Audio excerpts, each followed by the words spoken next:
Good evening, everyone. We just concluded a pretty packed 2 days, coming at a very intense time for our countries and for the world. I want to begin by thanking Foreign Minister Kamikawa for the very warm hospitality here in Tokyo, and to her and Prime Minister Kishida for Japan's leadership during this historic year for the G7. The G7 has strengthened its role as the steering committee of the world's advanced democracies, demonstrating unprecedented unity of purpose and unity of action on the issues that are defining the 21st century. And at another moment of intense challenge for the free world, our security and our values, G7 unity is stronger and more important than ever. Our first focus here in Tokyo was the crisis in the Middle East. Yesterday evening, I had an opportunity to brief my colleagues on my travel through the region, as well as extensive engagements by President Biden and our entire national security team. The G7 ministers reaffirmed our staunch support for Israel's right and obligation to defend itself and seek to ensure the attacks of October 7th can never happen again in accordance with international humanitarian law. We had in-depth discussions about the steps that we are taking to address urgent needs on the ground. We all agreed that humanitarian pauses would advance key objectives: to protect Palestinian civilians, to increase the sustained flow of humanitarian assistance, to allow our citizens and foreign nationals to exit, and to facilitate the release of hostages. I briefed my colleagues about my conversations with Israeli leaders on pauses and on concrete steps to minimize harm to Palestinian civilians in Gaza and to stop extremist violence in the West Bank. Israel has repeatedly told us that there is no going back to October 6th, before the barbaric attacks by Hamas. We fully agree. As we work with Israel to ensure this, we also are working in the region to deter broader threats to our partners and to our friends. As the President has said, to anyone seeking to take advantage of the crisis in Gaza and spread conflict to other theaters, don't. All of us want to end this conflict as soon as possible, and meanwhile, to minimize civilian suffering. But as I discussed with my G7 colleagues, those calling for an immediate ceasefire have an obligation to explain how to address the unacceptable result it would likely bring about. Hamas left in place with more than 200 hostages, with the capacity and stated intent to repeat October 7th again and again and again. Ultimately, the only way to ensure that this crisis never happens again is to begin setting the conditions for durable peace and security, and to frame our diplomatic efforts now with that in mind. The United States believes key elements should include no forcible displacement of Palestinians from Gaza, not now, not after the war. No use of Gaza as a platform for terrorism or other violent attacks. No reoccupation of Gaza after the conflict ends. No attempt to blockade or besiege Gaza. No reduction in the territory of Gaza. We must also ensure no terrorist threats can emanate from the West Bank. We must also work on the affirmative elements to get to a sustained peace. These must include the Palestinian people's voices and aspirations at the center of post-crisis governance in Gaza. It must include Palestinian-led governance and Gaza unified with the West Bank under the Palestinian Authority. And it must include a sustained mechanism for reconstruction in Gaza and a pathway to Israelis and Palestinians living side by side in states of their own with equal measures of security, freedom, opportunity, and dignity. Even as we focus intensely on addressing these urgent challenges, we believe that the time is now to start the conversation about the future. Not tomorrow, not after the war, today. Because identifying the longer-term objectives and a pathway to get there will help shape our approach to addressing immediate needs. I know it's hard to look ahead in this moment. It is the aim of terrorists to sow chaos, to destroy hope, to destroy lives, and, through human despair, grow their ranks and hijack the political future of the Palestinians. We cannot and we will not let them succeed. Today, we also focused on our enduring support for Ukraine. The G7 has led the world in galvanizing and sustaining that support, and as we told Foreign Minister Kuleba today, Ukraine can count on us. To put Ukraine on a solid foundation for the next year, we must help Ukraine do 4 things at once. First, keep fighting to win back its territory. Second, build a world-class military force to ensure maximum deterrence for the long term and make clear to President Putin that he cannot and will not outlast Ukraine, and he cannot and will not outlast all of Ukraine's supporters. 28 countries have made concrete commitments to join us in this effort of building a Ukrainian fighting force for the future. Third, kickstart economic recovery and growth and bring more hope, more opportunity to the Ukrainian people. And fourth, accelerate the reform process to speed Ukraine's path to the European Union and to attract investment. All of these steps are designed to help Ukraine stand strongly on its own 2 feet. We also discussed at length the Indo-Pacific and steps we're taking together to contend with challenges to our shared vision of a free, open, prosperous, secure, and resilient region. We spoke about the PRC. We agreed on the importance of working constructively on shared challenges, but also being clear and direct with China on our differences. We'll continue to de-risk our economies, to strengthen our resilience, to push back on economic coercion. We'll also continue to stand up to China over its actions in the South and East China Seas. We, of course, oppose unilateral or coercive efforts to change the status quo with Taiwan. Our conversation today demonstrated an unprecedented degree of alignment among the G7 on our approach to China. We also discussed the DPRK's provocative actions and missile launches and dangerous DPRK-Russia military cooperation. We're deeply concerned about what Russia is providing Pyongyang in return for the weapons and munitions that it's getting from Pyongyang. We'll continue to push for the full implementation of all relevant UN Security Council resolutions and commitments to uphold the global nonproliferation order. A major theme throughout our meetings was how we can leverage our full economic, political, and development strength to deepen ties with developing countries and deliver for people around the world. Through the Partnership for Global Infrastructure and Investment, we're mobilizing $600 billion in high-quality, transparent infrastructure projects worldwide by 2027. We're unlocking hundreds of billions in new lending capacity for the World Bank, the International Monetary Fund, for things like climate resilience, public health, and other key priorities. We're also working to shape a more inclusive international system, supporting reform of the UN Security Council, making the international financial system more responsive to the needs of low and middle-income countries, bringing more voices to the table here at the G7, as, for example, with today's meeting with Central Asian partners. Later today, I'll travel to the Republic of Korea and then on to India, two of our most important partners in the Indo-Pacific. Even as we're engaged intensively on the urgent challenges of this moment, the United States remains focused on advancing the interests of the American people in every part of the world on issues that matter in their lives. At this inflection point in the struggle to protect the international order, we are standing strong for our vision of a more free, secure, open, and prosperous world. And we do not stand alone. We built extraordinary coalitions with allies and partners who carry their share of the burden. And we leave this G7 meeting stronger and more united in meeting the challenges of today. Thank you. With that, I'll take some questions. First question goes to Courtney McBride with Bloomberg.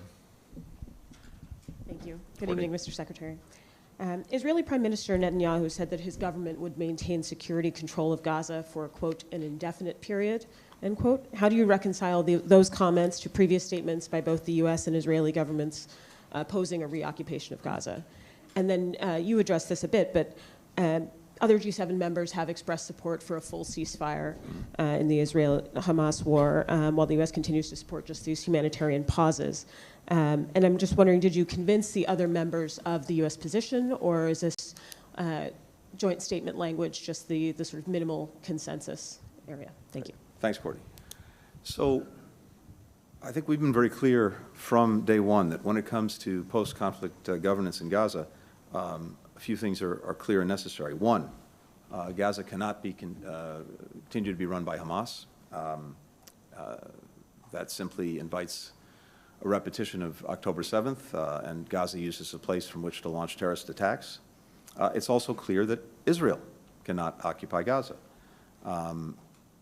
Now, the reality is that there may be a need for some transition period at the end of the conflict, but it is imperative that the Palestinian people be central to governance in Gaza and in the West Bank as well, and that, again, we don't see a reoccupation. And what I've heard from Israeli leaders is that they have no intent to reoccupy Gaza and retake control of Gaza. So the only question is, is there some transition period that might be necessary, and what might be the mechanisms that you could put in place for that to make sure that there is security. But we're very clear on no reoccupation, just as we're very clear on no displacement of the Palestinian population. And as we've said before, we need to see and get to, in effect, unity of governance when it comes to Gaza and the West Bank, and ultimately to a Palestinian state. When it comes to the G7 statement, and particularly with regard to the question of ceasefire, actually, we found real unity in the G7 in this moment on that question. I think the communique very accurately reflects what we discussed and what G7 partners believe. For the next question, Sasaki Akiko with TV Tokyo.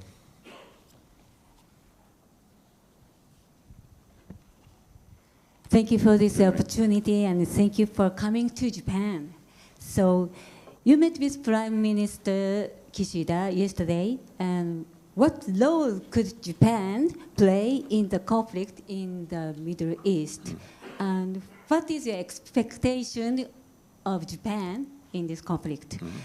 And also, can a ceasefire agreement be reached between Israel and Gaza? And also, what do you think is the final goal of this conflict? Good. Thank you. First, I was very appreciative of being able to see Prime Minister Kishida and, of course, to spend extensive time with the foreign minister. And I can tell you, first, we very much appreciate Japan's engagement in helping to deal with the conflict between Israel and Hamas and the situation in Gaza. I very much welcome the foreign minister's trip to the region, which was important, as well as her unequivocal condemnation of terror, the call for the release of hostages, and the announcement by Japan of $75 million in humanitarian assistance. We had a very productive discussion with the foreign minister and I about important, vital issues like what needs to be done to minimize civilian casualties, to increase the flow even more of humanitarian assistance into Gaza, and to prevent the spread of the conflict to other places. And I think the United States and Japan are very clearly aligned on what needs to be done and what we're working to do together. As I said earlier, in terms of the future, I think there are a few very basic things that everyone would want to achieve. One is that there can't be a return to the situation, the status quo before October 7th, where Gaza can be used as a platform to launch the most horrific terrorist attacks that anyone can imagine. And at the same time, it's vitally important that Palestinian aspirations for governing themselves, for being the ones to decide their own futures are realized. And so we have to work to both of those things at the same time, and that's what we're trying to do. For the next question, Nike Ching with VOA. Good afternoon, Mr. Secretary. How is lunch? Do you enjoy the Fukushima seafood? We did, yes. We had excellent seafood here. And I can tell you, not just at lunch, I think last night as well. And I commend it to everyone. But I have more questions. Oh, I thought that was it. No, I thought, but... Regarding U.S. President Joe Biden's planned meeting with the Chinese President Xi Jinping next week, is the United States heading towards a substantial change in its relationship with the People's Republic of China? Will the U.S. serve Fukushima seafood during APEC? And separately, if I may, do you have anything on starting talks on a reliable arrangement with the Chinese government to prevent artificial intelligence involvement in the decision-making for nuclear command and control, as suggested by some China observers, including Henry Kissinger? Thank you.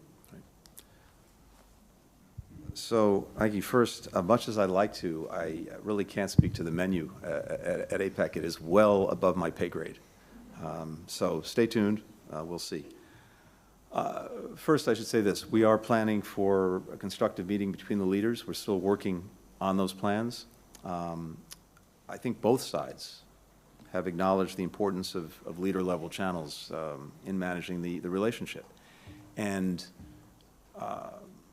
we both agree that we have an obligation, the United States and China, to responsibly manage the relationship. And that really, in many ways, starts and finishes with leader-level engagement. So we've been working toward this meeting since my trip to Beijing this past summer. There are a number of areas and issues upon which we hope to make progress, as well as continuing to manage the places where we have real differences. As you know, Foreign Minister Wang Yi was just in Washington. We had detailed, constructive conversations, both about areas of potential cooperation, but also about the places where we have real disagreements. And I think we were able to speak very clearly, very candidly with each other, and that too is very important when it comes to the discussions that our leaders have. So beyond that, I can't get into the specific issues that they would discuss in any such meeting. I can say as a general principle for us that when it comes to artificial intelligence, that we believe that artificial intelligence should not be in the loop or making the decisions about how and when a nuclear weapon is used. That very much reflects our strongly held view and our policy. But as to what the leaders would discuss, I'm not in a place where I can talk about that now. We're still working on the meeting and working on the agenda for any meeting. Thanks. And the final question goes to Fujigami Takayuki with Yomiuri.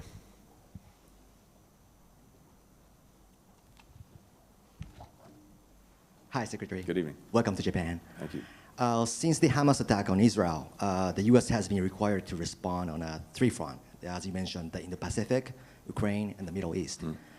So you are traveling around the world to respond to these issues. Frankly, how tough is it? And even in the midst of all these, please tell us again how important it is for U.S. to focus on Indo-Pacific. Well, first of all, thank you for reminding me where I am. No, in all seriousness, I have to tell you that I always welcome any opportunity to come to Japan. It's almost no matter the situation. For me, it's a pleasure to be here to work with my Japanese colleagues. We so value the relationship, the partnership, the allyship that we have with Japan, and it really is safe to say without contradiction, that's never been stronger. So in many ways, it's always reassuring to be here, even and maybe even especially in times of challenge because of that strong partnership. More broadly, look, I can tell you that we are determined, and we are, as we would say, running and chewing gum at the same time. The Indo-Pacific is the critical region for our future. As I mentioned, just a little over a week ago, Foreign Minister Wang Yi was in Washington for extensive discussions with me, with National Security Advisor Jake Sullivan, with President Biden as well. And we're working, as we just discussed, on a meeting between the leaders at APEC. We, of course, will be spending the entire week next week with colleagues, countries from APEC. Again, a demonstration of our intense focus on the Indo-Pacific. From here, I'm going on to Korea and then going on to India. Again, further evidence of the fact that we're very focused on the Indo-Pacific and will remain so. A couple of weeks ago, I was testifying before our Congress with Secretary of Defense Lloyd Austin about the supplemental budget request that the President has made of Congress, the extra funds that we need to do very important things. and an important component of that request are additional funds for our work in the Indo-Pacific. So all of this is, I think, very compelling and clear evidence of our focus, and it's vitally important that even as we're dealing with a real crisis in Gaza and the Middle East, we're also not only able, but we're fully engaged in all of the interests that we have in the Indo-Pacific. Thank you very much. Thanks, everyone.